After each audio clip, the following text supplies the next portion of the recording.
Tony Gubber.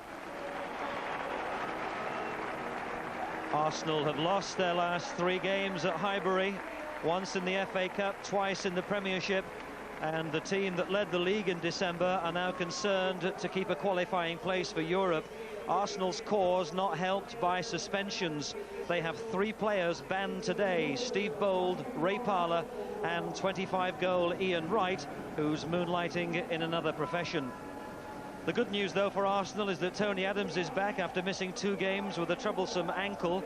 Lee Dixon has dispelled doubts about his fitness. Scott Marshall and Steve Hughes retained their places after the 2-0 win at Everton. Alf Ingi Haaland got both goals when Forest dramatically beat Arsenal 2-1 in their first game with Stuart Pearce in charge, but he hasn't scored since, and goals are Nottingham Forest's problem. Only 1 in the last 6 games from Dean Saunders in the 1-0 win at Spurs last week. He will again be employed as a solitary striker.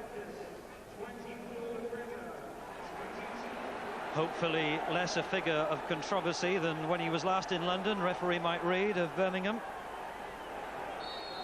At kick-off, Arsenal are 3rd in the Premiership, but they're 6 points off the pace now being set by Manchester United, and having played a game more. Tony Adams restored to the heart of that Arsenal defence.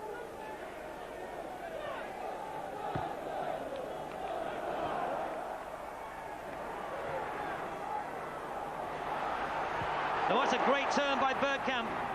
Now, can he pick somebody out? Too close to Crossley. A superb turn by Bergkamp, showing all his class and all his quality. With all the time that he wanted, surely, to pick out someone. It's a lonely role for Saunders up front, but it brought 3 points last week if they can hold out against Arsenal. Hughes trying to win the corner.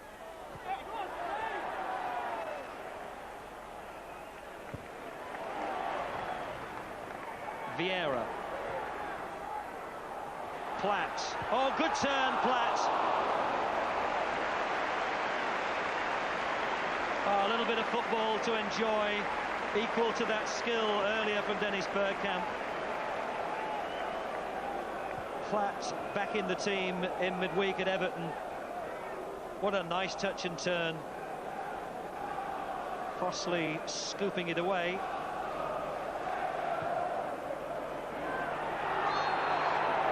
And that will be a free kick. Jurkan fouling Dennis Bergkamp. A clutch of Arsenal players in deep conversation. Winterburn, Bergkamp, Merson. Stephen Hughes is there as well.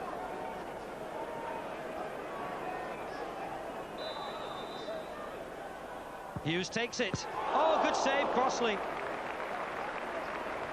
Vieira. Marshall here. Now Winterburn. Out by Cooper, and Nottingham Forest had all 11 players back.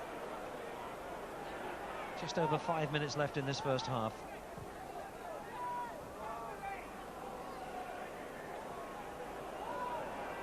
Merson.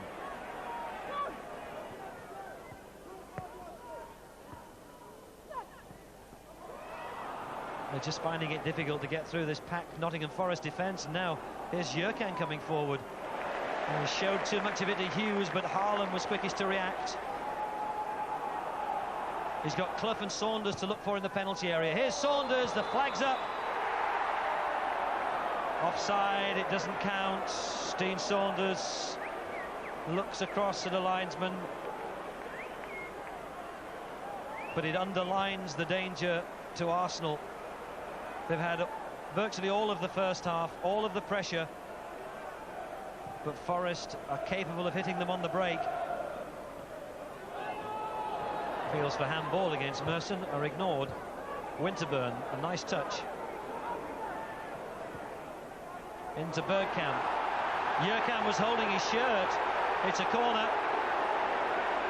Well, the Croatian may be indicating that initially Bergkamp had hold of his, but he had a real fistful of that Arsenal number 10 shirt.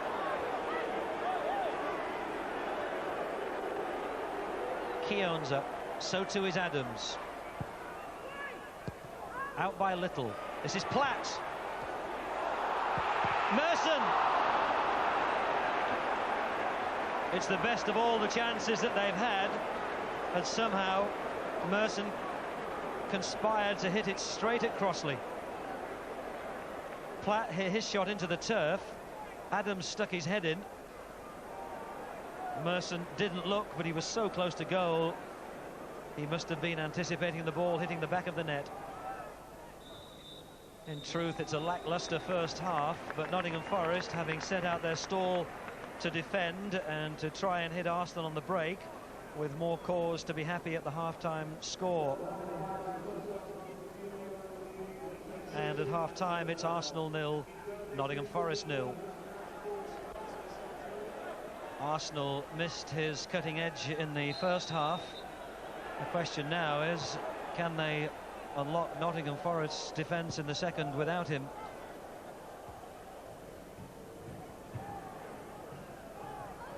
Sure that Dave Bassett and Stuart Pearce, the Nottingham Forest managerial duo, would have told the team more of the same in the second half.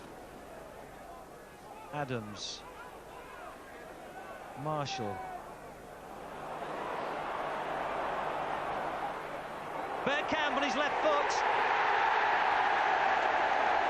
It's an elegant goal by Dennis Bergkamp. It's Bergkamp's 11th of the season, and surely that now puts a totally different complexion on the game.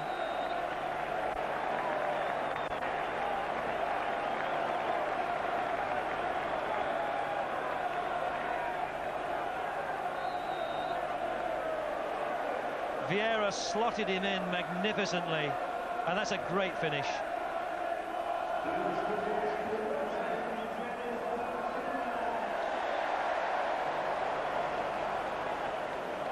Keown. Dixon.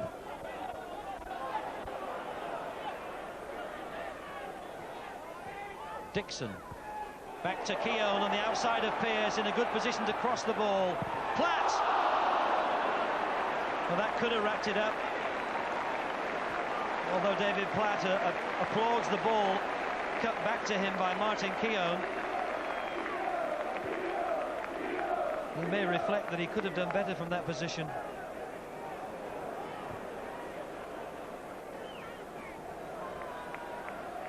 Arsenal finished 5th last season under Bruce Rioch. They qualified for the UEFA Cup and reached the semi-finals of the Coca-Cola Cup. Platt. Hughes. Corner.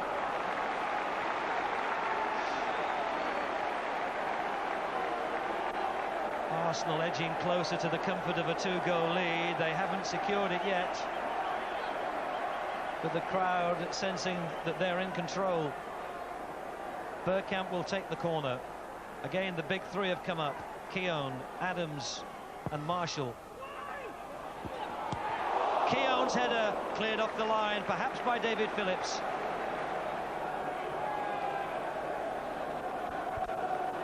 Steve Hughes from this other side.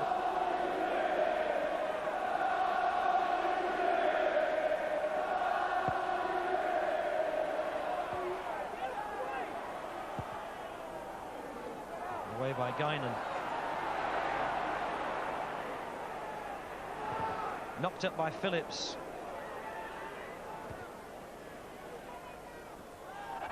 Oh, one in the air, well by Stuart Pearce. Here's Brian Roy.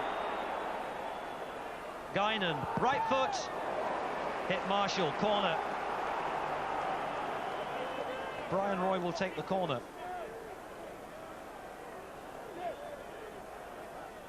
"14 minutes left. That's too long. Haaland.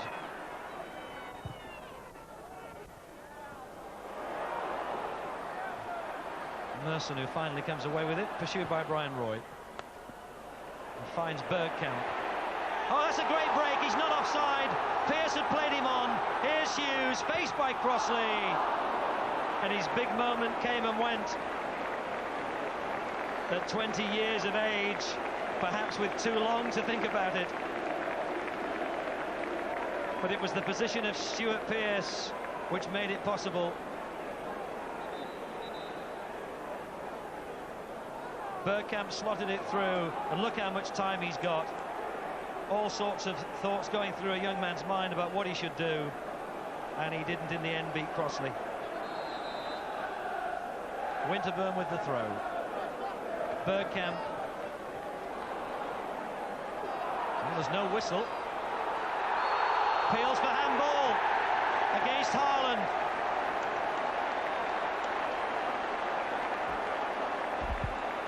It's a penalty to Arsenal.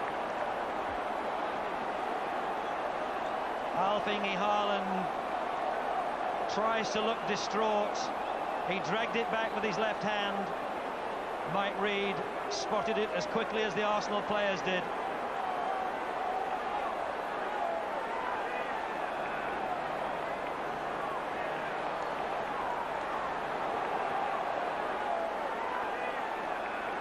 Well, he couldn't have it any clearer than that.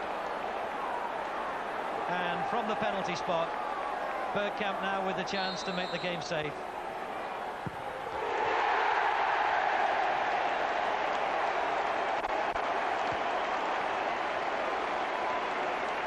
Two goals from Bergkamp on the afternoon when Ian Wright isn't available for the first of his two-match suspension have steadied Arsenal.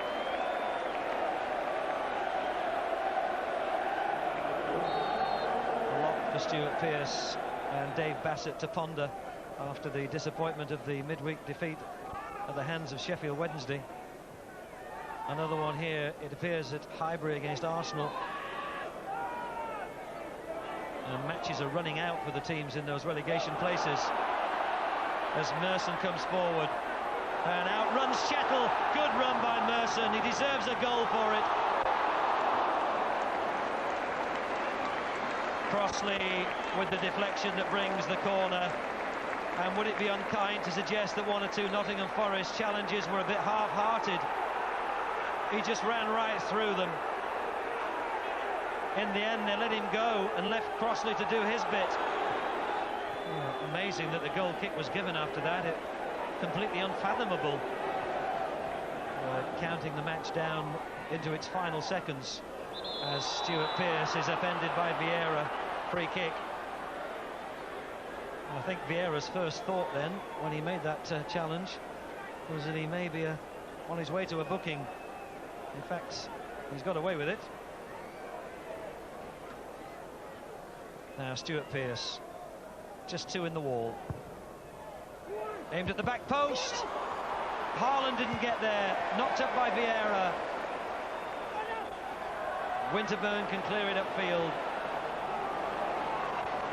And in the first 6 Premier Division games under Stuart Pearce, Nottingham Forest took 13 points from 18.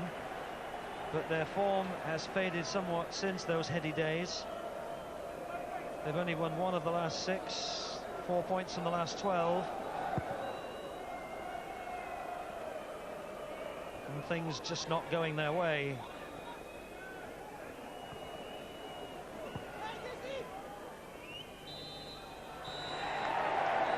Arsenal take the 3 points. Bergkamp with both the goals on the day when Ian Wright was just a spectator, beginning the first of his 2-match ban. Bergkamp scoring in 50 minutes and then with the penalty after 79. So the absentees in the end are not costly. European qualification still very much on for Arsenal, and maybe more. Points still to fight for, and a challenge still to be maintained in the race for the title against Manchester United and Liverpool. Final score here at Highbury, in the end a fair reflection of the match. Arsenal 2, Nottingham Forest 0. So it was a question of patience, a question of ball circulation, and a question of penetration. And so we could do it in the second half, but of course it was very difficult. Where do you go from here? Obviously you've got to accumulate points, but what can you do? How can you change things? Well, obviously we're trying very hard to sign a few players.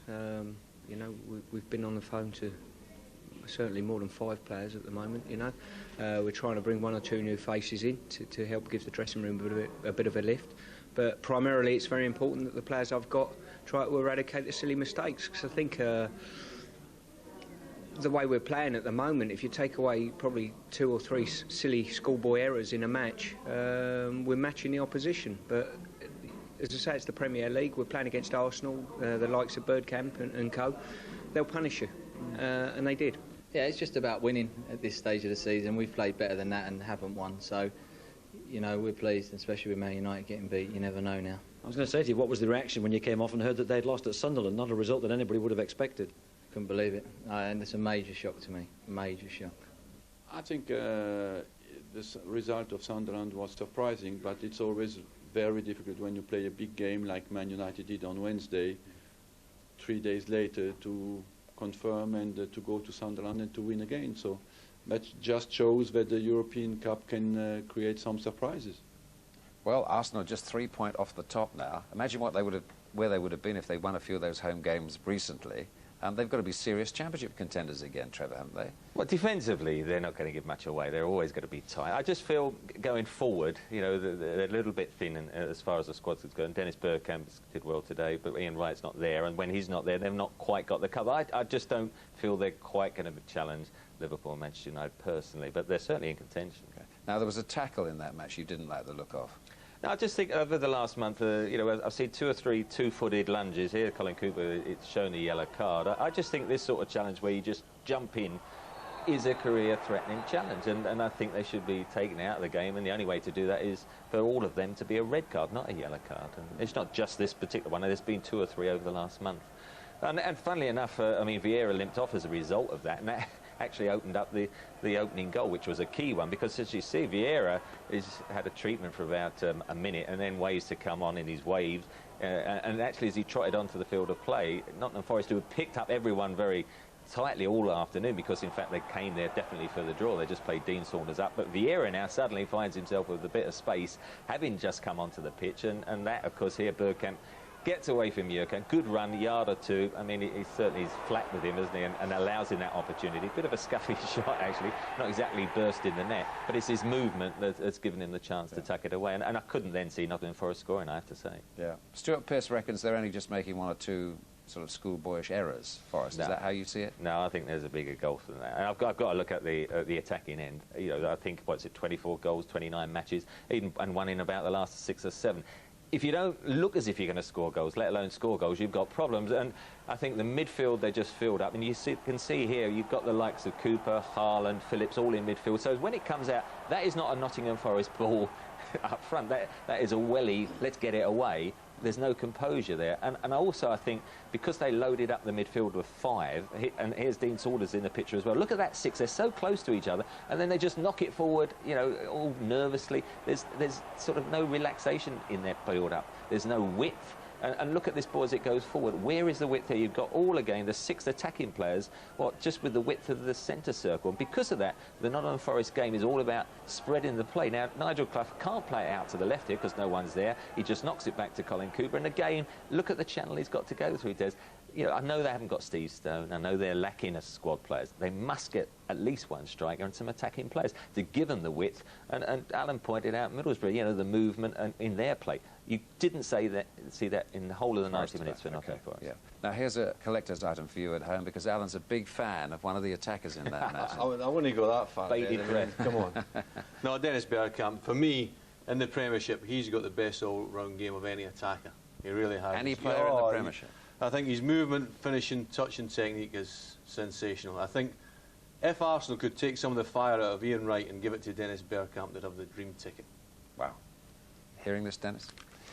Well, they've had an amazing 30-year run in the top division. Now, Everton are now just 8 points above the relegation zone after today's defeat. Joe Royal's side have taken just 5 points from the last 11 games. The bottom 3 weren't in league action. Forest stay 4th bottom. And Sunderland's win over Manchester United moves them above Coventry, who've got just 8 games left.